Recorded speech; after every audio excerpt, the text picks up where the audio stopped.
अल्हम्दुलिल्लाहि वकफ़ा वस्सलामुन अला इबादिहिल्लज़ीना इस्तफ़ा खुसूसन अला सय्यदिर रुसुल व खातिमिल अंबिया व अला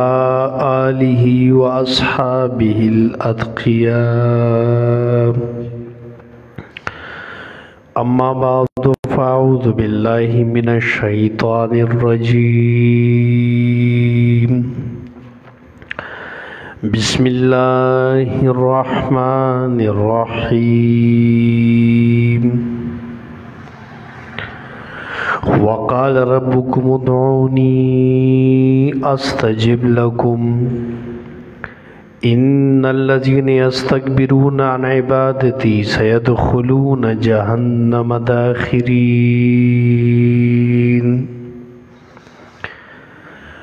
वक़ाल रसूलुल्लाहि सल्लल्लाहु अलैहि वसल्लम अद्दुआउ हुवल इबादा औ कमा क़ाल नबी सल्लल्लाहु अलैहि वसल्लम। मोहतरम हाज़िरीनो, स्तासु मखिता द कुरान करीम द 24 पारी द सूरे मोमिन आयत नंबर 60 तिलावत शो और द नबी करीम सल्लल्लाहु अलैहि वसल्लम यो इरशाद मुबारकम तिलावत शो। दी आयात करीमा की और बदे हदीस द रसूलुल्लाह सल्लल्लाहु अलैहि वसल्लम की अल्लाह रब्बुल इज़्ज़त और द हबीब मुंतद दुआ अहमियत व फजीलत खई। दुआ कवल और अल्लाह ने इल्तिजा कवल दा यो अज़ीम इबादत थी और बल्कि दा द इबादत मग़ज़ दे। अल्लाह रब्बुल इज़्ज़त पदी आयात करीमा की फरमाई वक़ाल रब्बुकुम उदऊनी अस्तजिब लकुम। स्तासु रब दा फरमाइली दी चे तासु माना दुआ उगवाड़े ज़ क़बलोम स्तासु दुआगानी। अल्लाह ऐलान की खल्क़ो ता चे तमाता आहो ज़ारियू का फरियादू का ला सुचत का नज़स्ता दुआ क़बलो और अल्लाह ख़बरा दरोगजन ख़बर नहीं द अल्लाह द कलाम द रिश्तीनी ख़बरें न यो द दुआ अहमियत दे न मालूमी की च अल्लाह रब्बुल इज़्ज़त ख़पल पख़पल कलाम की वीली दी माना गुआड़ा स्तासा हाजतम पेश शो और दुआ दे उकल नुज़दल दुआ क़बलो।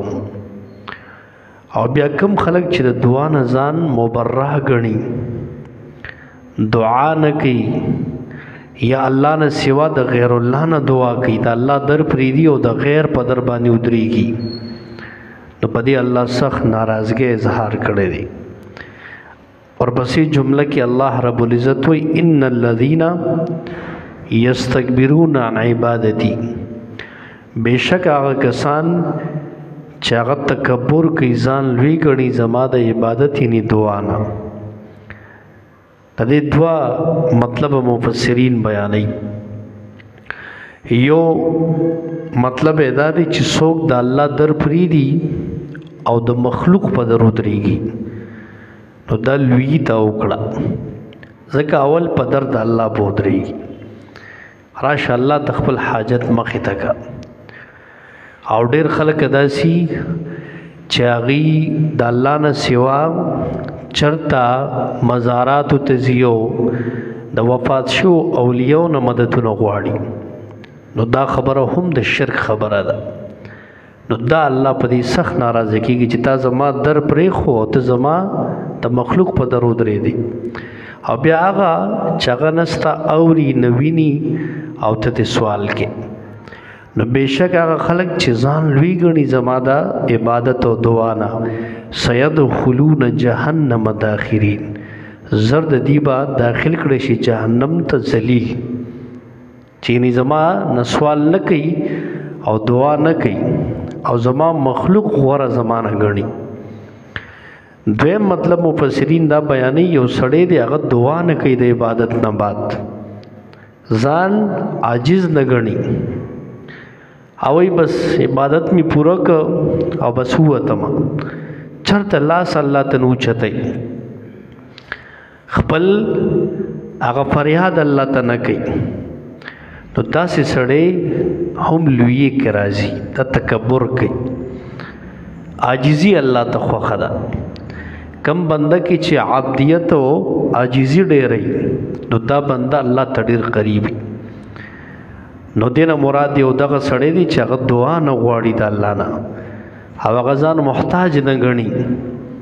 نو داسې خلک هم سيدخلون جهنم داخرین زرد الله وی دا تکبر کوونکی داخل بکړي شي جهنم ته داخرین ذلیلان. کوم روایت چې ماویلو د نبی علیہ السلام باغی کې نبی کریم صلی الله علیه وسلم هم دغه ارشاد فرمایي چې الدعاء هو العبادت دعا بعین هی عبادت ته څنګه د مستو کو د عبادتو نور پسې د دعا کول هم سری د عبادت ته ځان د دعا نه لوی مګنه یو عبادت کې او بل پرې دی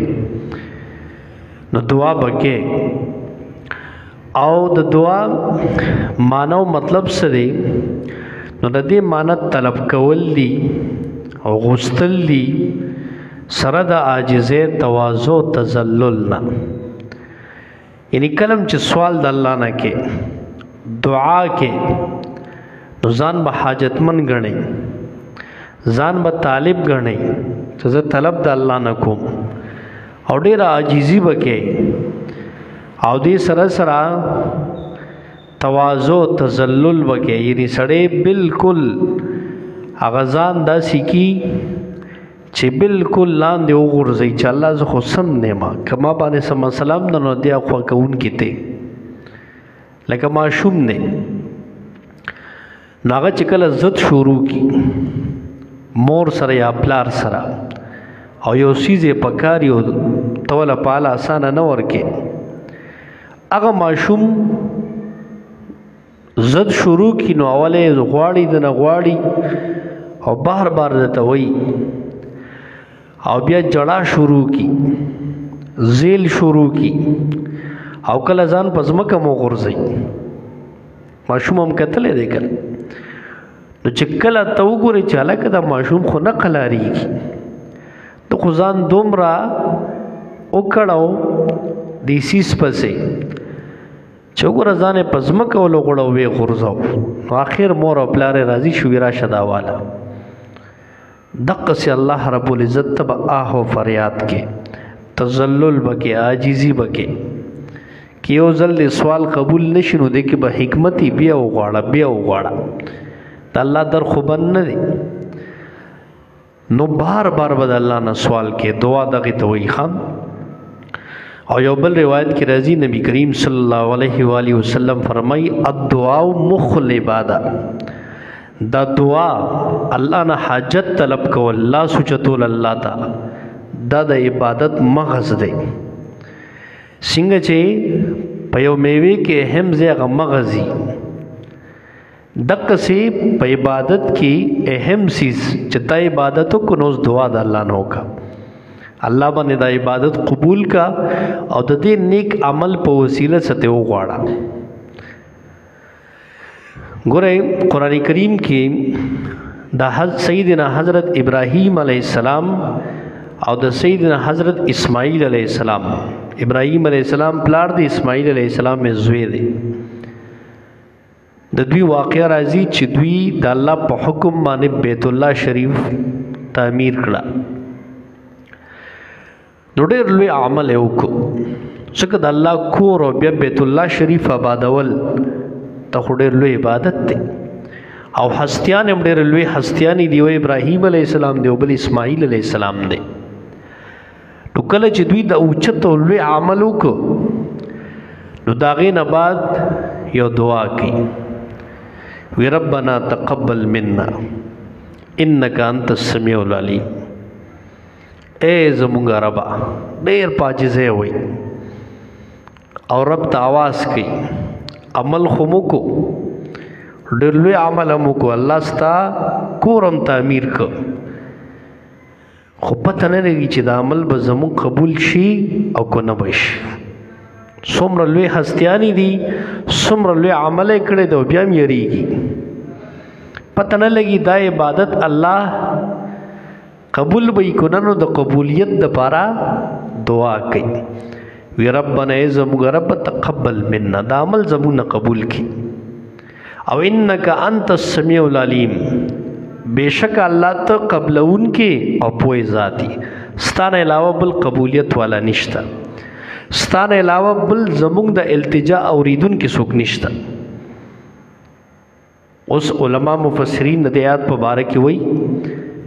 یو ګورئ عمل چې څومره لوی نه لوی وکړي نو ناز او ریا به نه کې دا به نه وایي چې زما غوندې عمل خو چا کړی نه دی او زما غوندې عمل خو څوک کولی نه شي فخر پې کوې که نه چې دومره لوی کار مې وکړو بعضې خلک یې داسې لږ غوندې عمل وکړي نو بیا هر چاته وایي ریاکاري کوي ما پرون 100 رکعاته نفله وکړه هلکه بېګا غسپو غپل زه تهجد له پاسېدلی وم خلکو ته ځان ښیي عمل چې دی وکړو نو دا سنبال که پټې کا ځکه پته نه لګي چې دا عمل به ستا په حق کې قبول شوي او که نه وي او چې بهتر یو کې نو عمل دی الله نه د خلکو دپاره کړی چې خلک راته وایي چې ته خو ډېر عبادت ګزار اطاعت گزاري نو تعریف خود له خلکو وکړو نو الله به څه بدله درکړي نو دې د وجې نه چې عمل څومره لوی نه لوی وکړي نو په الله به د قبولیت دپاره بیا آه او زاري کې دعا به کې ابراهیم علیه السلام او اسماعیل علیه السلام دغه کړي دي عمل هم وکړه الله سې قبول کړي نو بیا به الله ته آه او زاري او فریاد کې جاړې به بس چې زړه دې مطمئن شو دا بنده چې کله الله ته ډېر قریب شي که نه او داسې عمل وکړي د ریا نه پاکي او دوی پکې د آه او زاري التجا وکړي نو خپل الله د ضمیر مطمئن کړي دله یو دلی خوشحالي او سکون ورکړي ده ته پته ولګي چې زما د عمل قبول شو دا سړي ته پته لګي د ده ضمیر مطمئني او بعضې خلک غټ نه غټ عمل وکړي بیا هم ضمیر مطمئن ني ولې هغه پکې چې ته ریاکاري کړي یا نیت یې ښه ني نو دعا به کې د دعا ډېر فضیلت دی دعا چې دی الله ته آه او زاري وکړه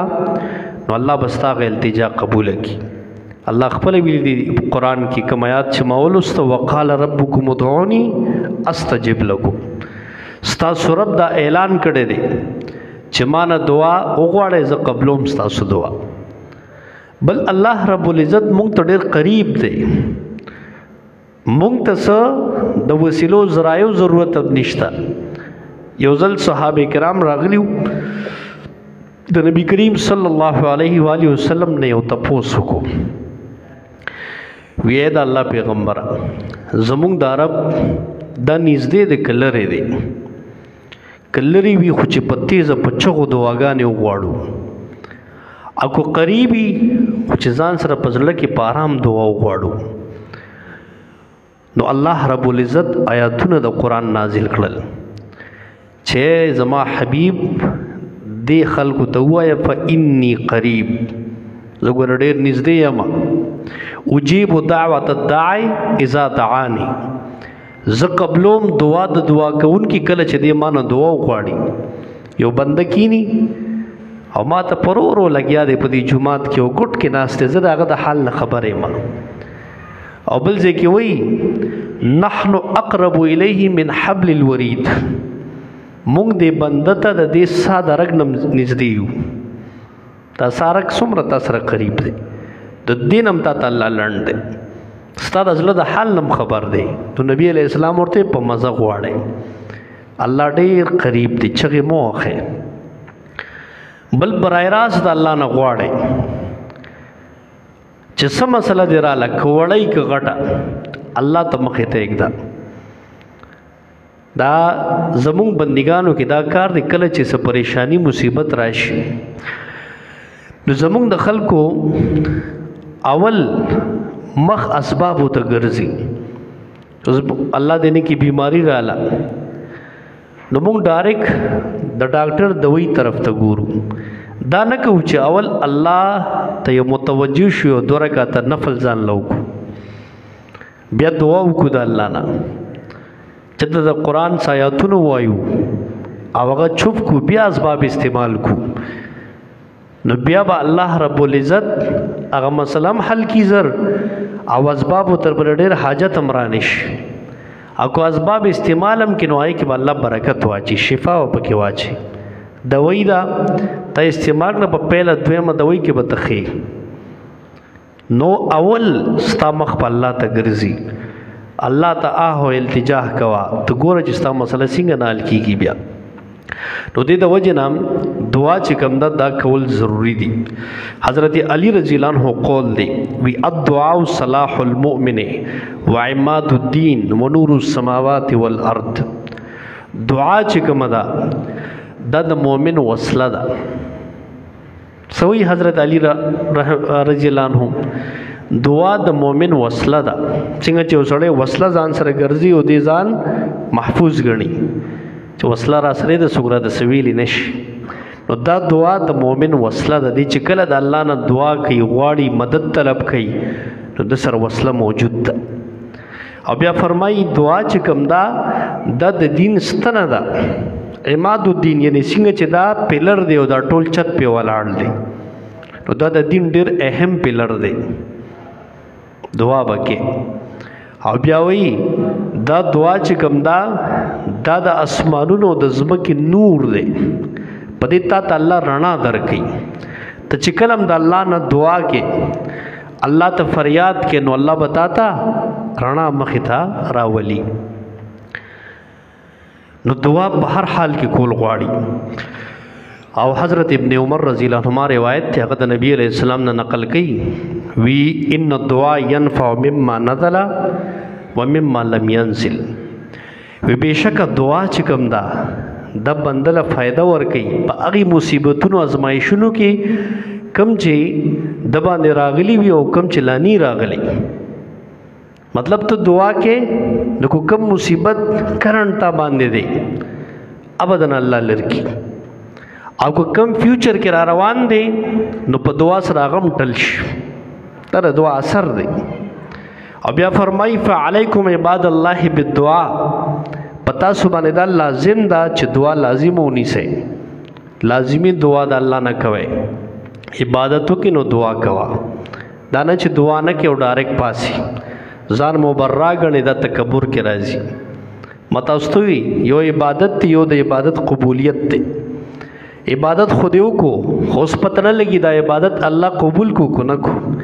نو چې کله آه التجاو کې چې الله ز عبادت را قبول کی مخ ډېر کمزوري یو څنګه چې د عبادت حق وغیرہ بمانی ادا کړي نو الله غ عبادت په دغه دعا سره قبول کی. نو ستاسو بیا د اثرات هم په معاشره کې ښکاری. نو دې د وجه نه دعا به لازم نیسی او کې به. او یو بل روایت کې راځي چې کوم خلق دعا د الله نه کوي نو الله په دې ډېر سخت ناراضه کیږي. حدیث کې راځي نبی علیہ السلام فرمای من لم یصل الله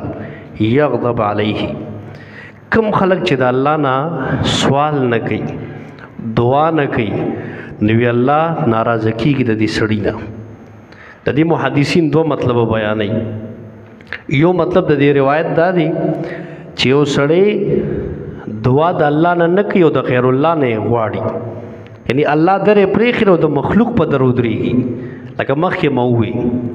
مشرکانو کې داوا چای با الله در پرېخو د خپل بوتانو او د نیکانو بزرګانو قبرون له بدلل. د زمو مسلمانانو کې امداد د الله کور پرېخي دی او د اولیاء کرامو په مزاراتو باندې سکی دا وینه دعا غواړي. الک تبغی ته دعا کې اخو د الله عجیز مخلوق دی دغه تعلیمات اپناو کا دانا چې ته دغه سوال کې سوال بد الله نه کې د ته هر مانځه کې څه ویا کنه عبادو ویا کنه استاین دغه مطلب دی کنه الله زب خاصه عبادت کوم د بل بنه کوم خاص تنه مدد غواړم ستانه علاوه د بل نو مدد نه غواړم. نو یو مطلب محدثین دا بیان چې ته الله در پرې دی او د غیر په در باندې ودرېږي نو الله په دې ډېر سخت ناراضه کیږي. دویم مطلب د دې حدیث دا محدثین بیانوي چې یو سړی د دعا نه ځان اوچت ګڼي، دعا د سره نه کوي، عبادت یې کو منډه واله بس چرته الله ته دې فریاد نه کوي، لاس نه اوچتوي، ځان عاجز نه ګڼي. نو چې ځان عاجز نه ګڼي نو الله دې ناراضه کوي. ته الله لوی خوښه نه ده او دې دعا کې عاجزي ده. ځکه ته لاس اوچت کې سر ښکته کې او خپل ګناهونه ټول را یاد کې، تا چې هغه کارونه کړي چې الله او رسول منې کړي او تا نه شوي ټول تا ته په دې دعا کې مخې ته ودرېږي. نو ستا زړه کې هغه رحم، عاجزي او ډېره الحاح پیدا شي، نو دغه کیفیت کې دعا قبلېږي او دا عاجزي الله ته خوښه ده.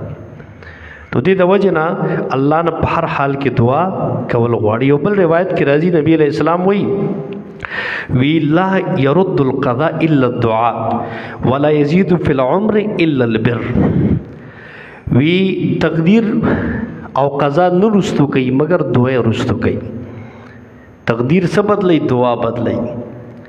علماء وی تقدیر په دوه قسمه دی، یو ته تقدیر مبرم وی، بل ته تقدیر معلق وی. یو مبرم دی چې پیران الله سو لیکلی دی چې ته به سکه څنګه به نو ستا اټل فیصله الله لیکلی دی، هغه کې تبدیلی نه کیږي. مبرم تقدیر کې خودی معلق تقدیر کې تبدیلی کیږي په دعا سره، په نیک اعمالو سره. یعنی الله دا لیکلی چې تک شو ستا عمر دومره دی او کو تا دا فلان کې نه کې وکړه یا فلان کې دعا دی وکړه نو ستا عمر وزه دومره ډیر کم. اوس وګوره تا هغه نیکي وکړه، موقع د الله درکړې وه، تا اچیو کړه، هغه مقابل دې کړه، تا ته الله موقع درکړې وه، ضایع دې نه کړه، نو الله ستا عمر دراز کړي، تعالی د نیکۍ توفیق درکړي. نو وی دعا سره تقدیر هم بدلیږي، دا هغه معلق تقدیر دی. او وی نه زیاتوي عمر مگر نیکي یې زیاتوي. عمر کې برکت ساچي نیکي. یو سړی چې څومره نیک وي د الله او د رسول د احکاماتو پابند، د عمر کې به برکت وي، د باندې به الله موزي داسې ډېر بیمارۍ نه راولي، مسایل به ورته مخې ته نه راځي او دی به ښه خوشحاله وي. نو دا په دعا سره هم کېږي. بهرحال دا خو د دعا حوالې سره یو څو خبرې وي. اوس راځو چې دعاګانې مونږ کوو، د الله نه آه او زاریم کوو، خو بعض اوقات زموږ دعاګانې نه قبلېږي. په دې لار کې رکاوټ څه دی؟ نو دا علماء بیان کړي دي او د حدیثو نه معلومیږي. ګوره دعا الله قبلې د هر چا، ځکه قرآن کې الله ویلي دي وقال ربکم ادعونی استجب لکم. خدا زما ستا کوتاهي وي چې د هغې د وجې نه زموږ دعا نه قبلېږي. اوس کمې کوتاهۍ دي، کمی خبرې دي چې هغه موږ ته لار کې رکاوټ پیدا کوي. نو نمبر 1 حرام خوري. څوک چې حرام خوري، حرام کوي، د دعا الله نه قبلې. د په حدیث کې راغلی دی باقاعده نبی علیہ السلام وی ډېر کرتا یو کس طویل سفر وکړي، ډېر لرې نه سفر کوي، را روان دی غریب، او داسې شوی دی چې دوړې پې لګېدلې دي او ویښتې الوتې دي، ډېر پراګنده حالت کې دی. او دې هغې سفر او د هغې ډېر مشکلاتو باوجود دعا ته لاس اوچت کړي، یا رب یا رب، اے زما رب زما دا دعا قبوله کړي. خو بل طرف ته د خوراک حرام، د سکاک حرام، د کپړه حرام، هر څه حرام، د جسم پرورش ټول په حرامو کېږي. نو وی څنګه به الله د دعا قبوله کړي؟ مطلب دا چې د دعا الله نه قبلې. نو یو حرام چې څوک کوي دغه دعا نه قبلېږي، مونځ هم نه قبلېږي. یو روایت کې راځي چې حرامو لقمه ستا خېټې ته لاړه، 40 شپې ورځې الله ستا مونځ نه قبلوي. لقمه یاده کړې ده، پوره حرام خوړل پرېږدي او لقمه ستا خېټې ته لاړه. د دې وجې نه اسلافو به دې حوالې سره ډېر احتیاط کوو. هغوی به وایي چې مونږ یا زمونږ اولاد په خېټه کې چېرته د حرامو امیزش را نه شي، ای به د ځان او د خپل اولاد ډېر زیات حفاظت کوو د حرامونه چې ته پردي حق نه خورو ځکه د دې اثر په اولاد کې راځي نو ټول نسل دې سره خرابېږي نو دې د وجه نه حرام خورۍ سره دعا هغه نه قبلېږي دویم د ګناه ارتکاب دویمه وجه د دعا نه قبلېدو ته دعاګانې کې او نه قبلېږي نو ته لږ خپل عمل باندې نظر ثاني وکړه ته په کومې ګناه کبیره کې مبتلا خو نه ته په خپل عمل نظر واچوه کېدای شي تا نه داسې یو ګناه شوي یا ته په ګناه کې مبتلا یې چې د هغې د وجې نه ستا په دعاګانو کې رکاوټ پیدا شوی دی ته خپل اعمال صحیح کا ته بیا ګوره کو یو ګناه وي نو زر توبه طایب شه ووایه الله ما معاف کړه دا غلطي رانه شوې وه معاف مې کړه که د الله په حق کې د کوتاهي کړي نو توبه طایب شه د توبې هغه شرایط دي توبه مطلب دا دی یو چې فل فوره ګناه پرېږده دویم ضمیر ملامته کا او دریم آینده کې د نه کولو مصمم اراده وکړه او که یو بنده حق د سره وي او هغه دې غصب کړي نو ورشه حق ته واپس کا یا په هغې بنده ځان معاف کا د دې نه علاوه بله معافي نشته نو چې کله دغه ګناه ارتکاب ته پرېښو ته بیا دعا وکړه ته ګوره چې قبلېږي که نه قبلېږي نو د دعا په لار کې رکاوټ ګناه ده چې کله یو ګناه وي نو دعا نه قبلېږي قرآن کې الله وایي ظهر الفساد فی البر والبحر بما کسبت ایدی الناس په دې ځمکه کې په دې سمندر کې چې دا فسادونه برپا کېږي دا د انسان د خپل لاس وکړه دي دا داسې ګناه کړي نو دته الله هغه رنګ ماحول جوړ کړي هغه رنګ مشکلات ورته پیدا کړي نو دا زموږ د لاس کړی دي که موږ توبه طایب شو نو الله معاف کوي سورې نوح کې نوح علیه السلام د خپل دعوت خبره کوي چې الله ما دې قوم ته وی فقلت استغفروا ربکم انه کان غفارا ويرسل السماء علیکم مدرارا ما دوی ته ویلي دي چې رب ته بخښنه وکړئ رب نه بخښنه وغواړئ راشه توبه طایب شئ نو الله به بارانونه راووروي مال اولاد به دله ډېر کړي وګوره چې توبه طایب شي الله لارې کولو کی او دریم رکاوټ جلبازي ده د دعا په لار کې رکاوټ چې ته وایې دا سوال زما زر ولې نه قبلېږي نو حدیث کې راځي د جلباز سړي دعا الله نه قبلوي جلبازي به نه کې صبر به کې صبر تاسو به تره د انبیاء کرام علیهم السلام دعاګانې څلوېښت کاله بعد هم قبولې شوي دي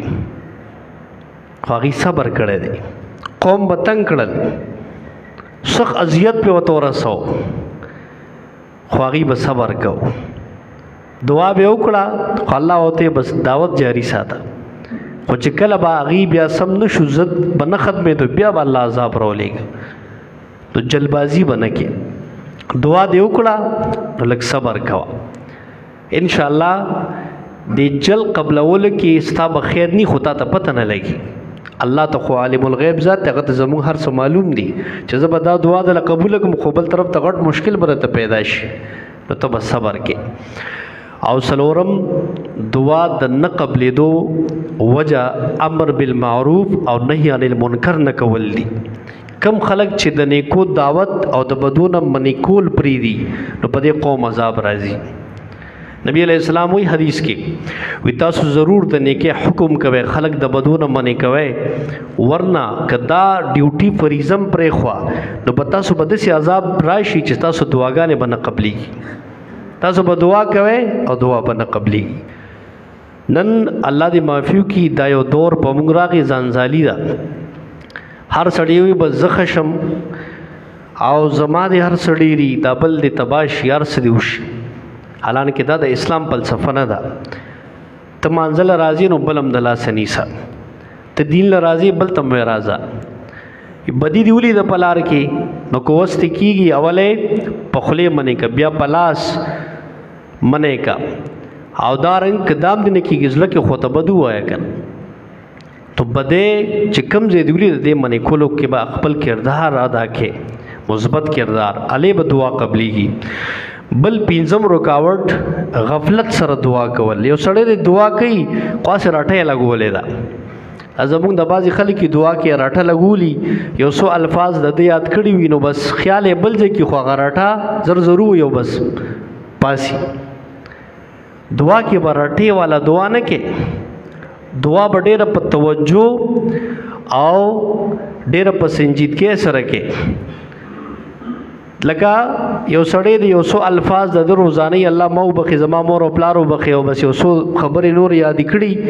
هغه روزانه دی وایي بېشک دغه وایه خو په یقین سره وایه ورسره نور الفاظ نورې خبرې خپله آهوزاري شامله که او چې ستا حاضر دماغي وي دلته چې تا الله ته لاس نیولی دی نو دغه پکې غافل زړه دعا الله نه قبلوي د حجاج ابن یوسف باره کې راځي دا ډېر ښه سړی مو خو ظالم بادشاه مو نو یو ځل د کعبې طواف یې کو یو نابینا ړوند سړی و هغه هم طواف کو نو ړوند سړی طوافونه کوي او دا دعا کوي الله ماله سترګې راکړه او یو رټ یې لګولی دی الله ماله سترګې راکړه الله ماله نظر راکړه نو حجاج ابن یوسف سره خوا کې تیر شو ورته ویې هلکه ودرېږه دا ته څه دعا کې یاره جي په سترګې مې نشته سترګې غواړم نو ورته وایي هغه ته پته ولګېده چې دا خو بس د یو رټه لګولی ده په زړه سره دعا نه کوي ورته وایي څو چکرې دې پاتې دي یاره یو 4 چکرې مې د طواف لا پاتې دي وي که دې 4 چکرو کې نظر دې رانغې سر به نه وخمه زه حجاج ابن یوسف یم او خلکو ته معلوم و چې دې څه ووایي هغه کوي سړي سره یاره پیدا شو چې دا څه چلو شو بس سړی چې چکر باندې شروع شو بس جړه یې شروع کړه او آهوزاري یې شروع کړه الله اوس مې ردنم خلاص کړي او سترګې م راکړي په دې 4 طوافونو کې چې هغه آهوزاري او جړه وکړه چې راته الله بینا کړ نو حجاج ابن یوسف ورته وی ته ما وکتې چې تا ډېره بې زړه دعا کوله تا یو رټه لګولې وه کله چې تا په زړه دعا وکړه نو ګوره حاجت دې پوره شو دقسې په زړه سره په دعا کې د غافل زړه دعا الله نه قبلوي چې غافل ناس ذهني طور بل ځای کې او وجود دې دلته دی نو دا دعا الله نه قبلوي او بل دا چې الله سره به لږ لپټ کېږي لږ لپټ څه ته وایي لکه ماشوم د مور نه څه غواړي هغه وله نه ورکوي او دې ماشوم زد راونیو نو دې څوکي په جړا شي او ځان په ځمکه ولغړوي او وغورځوي نو بس اخر پې د هغې رحم راشي وي راشه مړه وایله دا خو مې نه پرېږدي نو الله سره به داسې لږ لپټ کېږي دعا کې نو بس الله دا کار به راله کې ته کولی شئ ته حاجت روا یې مشکل ګشا یې بل در مې نشته چا ته ووایم الله سره چې لږ لپټ شو داسې کوي دا حافظ ابن قیم رحمه الله یو واقع لیکلی د هغه وایي وي زه یو ځل په لار روان وم نو د یو کور یو دروازه کوله وه یو مور ده او ماشوم یې راګیر کړی دی وخي یې او په وخلو وخلو کې بار وویسته د کوره وي زه اوس ګورم د ټولو حالاتو ته وي ماشوم په جړه راووته مور وله دیکه ورکړه چې خبره یې نه منله چې وځه د زما خبره نه منې بس ځه وی ماشوم روان شه د کوره په جړه جړه کې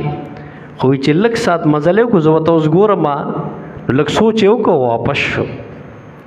واپس راغی په دې کور په دورشل بهر دروازې سره کېناستو او ډډه یې ولګوله وی څه لږ وخت بعد سترګې پټې شوې وی دا مور یې چې ته راوته چې ویې کتل چې ته خو بیا راغلی بیا وخل شروع کړه چې وځه تا ته ما نه وي چې دې کور ته به بیا نه راځي یو په دې کې ماشوم ورته وایي چې مورې زه خو تللی وم ما زړه کې اراده کړې وه چې زه کور پرېږدم خو دغه ځای کې ته چې لاړم نو لږ سوچ مې راغی چې ته به لاړ شې پیسې به وګټې ژوند به جوړ کړې خو د مور مینه خو تا ته بیا نه میلاویږي د مور دعا نه به محرومه شي نو وی مورې اوس که ته ما واخې او کار سره سره کې خو دا درد نه پرېږدم اخر د مور زړه نرم شو چې بچې ته ما سره دومره مینه کې راځه نو دقسې الله سره چې کله ته لږ لپټ شو الله به راته وایي راځه چې دا کار دله وکړم حاجت دله پوره کړم او بل دا چې آخري خبره دعا مونږ کوو خو حدیث کې راځي الله دعا سره 3 معاملې کوي ته بعض اوقات وایي زما دعا قبوله نه شوه زما هغه حاجت پوره نه شو ما خو یار خیراتونه وکړل هر څه مې وکړل دعا مې قبوله نه شوه نو ګوره د آیات ساته دعا سره درې معاملې الله کوي. یو فلفور ستا هغه کار وکړي کوم شي دپاره چې تا دعا کړي، یو معامله اکثر الله دا کوي، اب ستا هغې کې خیر یې الله دل وکړي. دویم بعض اوقات هغه کار چې تا د څه دپاره دعا غوښتې عدل الله ونه کړي د هغې په ځای دله بل وکړي، ځکه هغې کې ستا خیر نه تا ته پته نه بل نعمت دله درکړي. او دریم آخرت تیرې دله ذخیره کې روست وی کېدله دعا دله مواقفه کې چې تا مستقبل کې پته یو مصیبت را رواني د هغې دپاره دله وساتي نو روست وی کړي تا دپاره، خو دعا رد کېږي نه. تا چې د الله سوچت کې کنه